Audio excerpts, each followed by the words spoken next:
ילד, עברתי לגור פה בירושלים בפנימיית בויאר, בזמנו בקרנית, והאווירה, הריחות, הצלילים, האור, התאורה, מלווים אותי מאז ילדותי, ואת הדברים האלה אני מטמיע בפרויקטים שלי.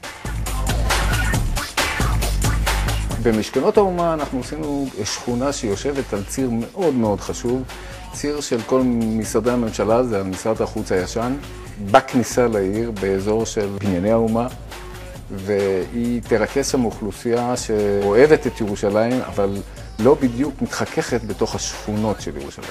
זה אחד הפרויקטים הגדולים בירושלים, בוודאי הגדול ביותר שנבנה כעת בשנים האחרונות. זה פרויקט על עתודת הקרקע האחרונה שנמצאת בכניסה לירושלים.